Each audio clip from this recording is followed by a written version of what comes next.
উকবা ইবনে আমির রাদিয়াল্লাহু আনহু বলেন লাকিতু রাসূলুল্লাহ সাল্লাল্লাহু আলাইহি ওয়াসাল্লাম, একবার আমার নবী করিম সাল্লাল্লাহু আলাইহি ওয়াসাল্লামের সাথে যখন দেখা হলো, ফাবতাদাতুহু, আমি ওনার দিকে হাত বাড়াই দিলাম, ফাআখাযতু বিয়াদিহি, ওনার হাতকে ধরলাম, ফাকুলতু ইয়া রাসূলুল্লাহ বিমা নাজাতুল মুমিন, হাত ধরে কি কথা বলতেছেন, ঈমান ওনাদের ভিতরে কিভাবে মজবুত ছিল, আখিরাতের চিন্তা কিভাবে ওনাদেরকে অকুপাই করে রাখতো সব সময়। তিনি বলেন, আমি বললাম বিমা নাজাতুল মুমিন ইয়া রাসূলুল্লাহ, কিভাবে একজন মুমিনের নাজাত হবে আল্লাহর কাছে, আমাকে একটু বলবেন কি, কিভাবে আখিরাতে আল্লাহর কাছে মুক্তি পাওয়া যাবে। রাসূলুল্লাহ সাল্লাল্লাহু আলাইহি ওয়াসাল্লাম উত্তরগুলো দিলেন, মনোযোগ দিয়ে শুনেন, মনোযোগ দিয়ে আমরা সবাই শুনি, আমল করার চেষ্টা করি। তিনি বললেন, ইয়া উকবা ইবনে আমির, ইয়া উকবা আখরিস লিসানাক, উকবা তাহলে তোমার জবানকে বোবা বানিয়ে ফেলো, বোবা, মুখ বানাও, বোবা বানাও। বোবা মানে একদম কথাবার্তা চিরতরে বন্ধ করে দাও, সেটা তার অর্থ কি? হ্যাঁ বলেন, কম কথা বলো, কন্ট্রোল করো।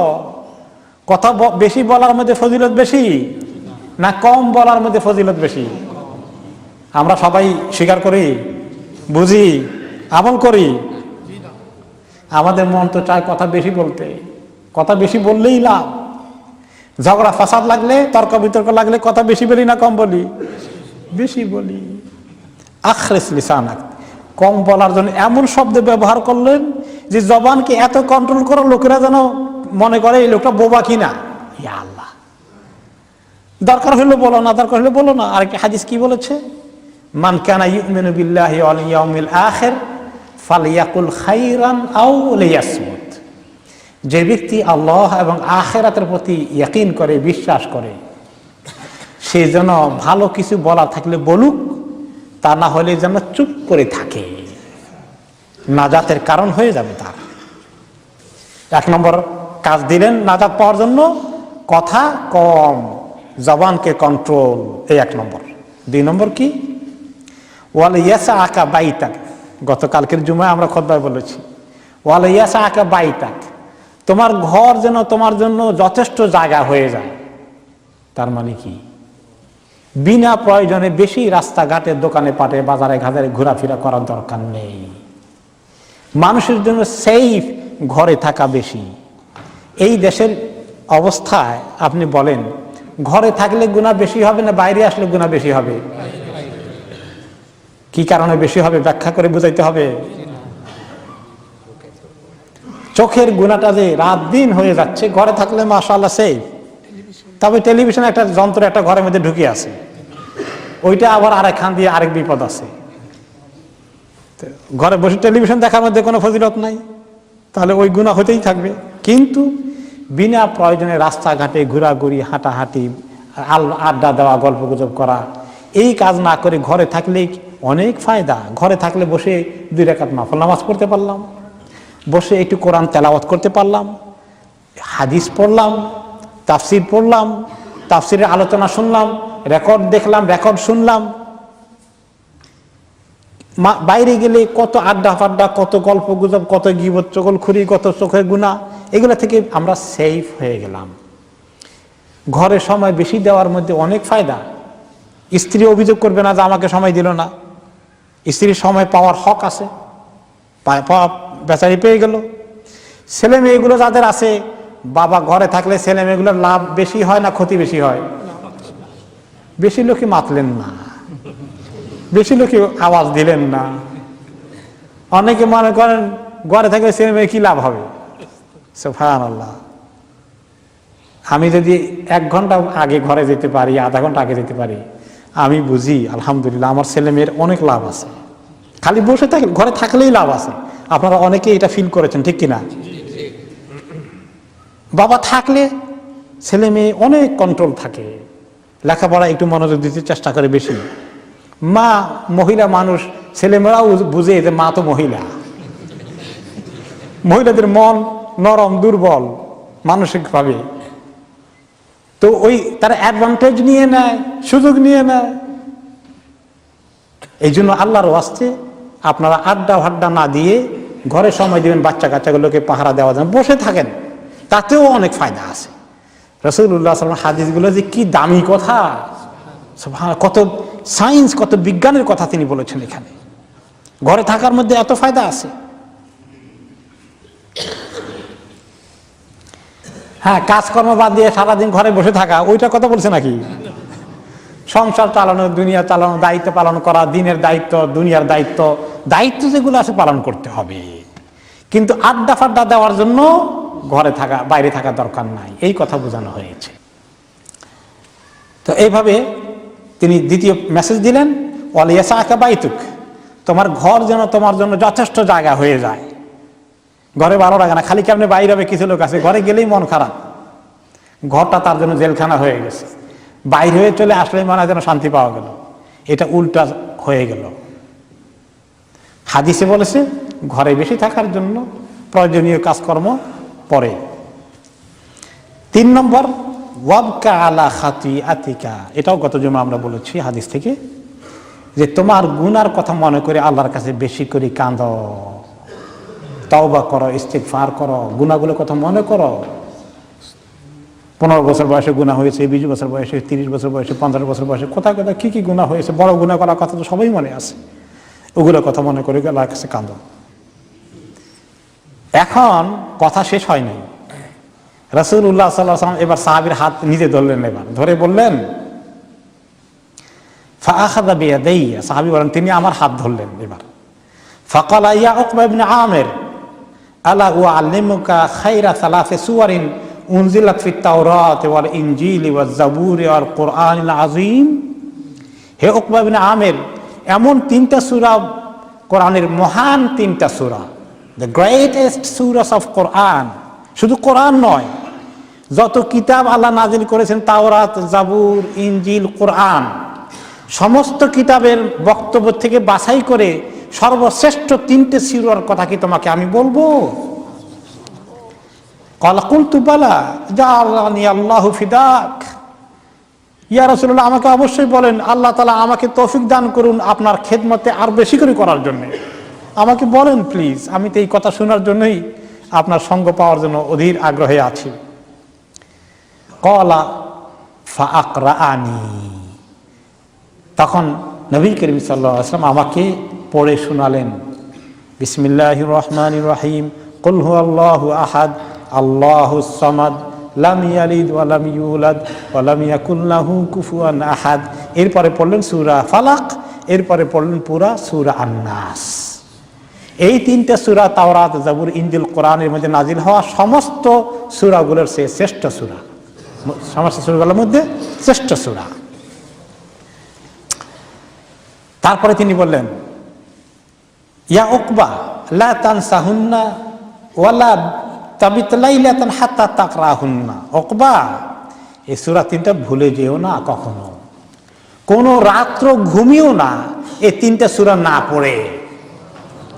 কত রাত্রে ঘুমিয়েছি আমরা 3টা সূরা না পড়ে, বলেন দেখি?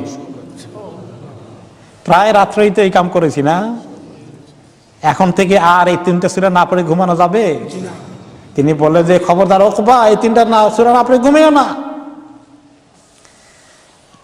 ক্বালা ফামা নাসিতুহুন্না মুনযু ক্বালা লা তানসাহুন্না। সাহাবী বলেন আমি আর কোনোদিন এই সূরাগুলো ভুলিনি যখন থেকে তিনি বলেছেন এই সূরা পড়া ভুলো না।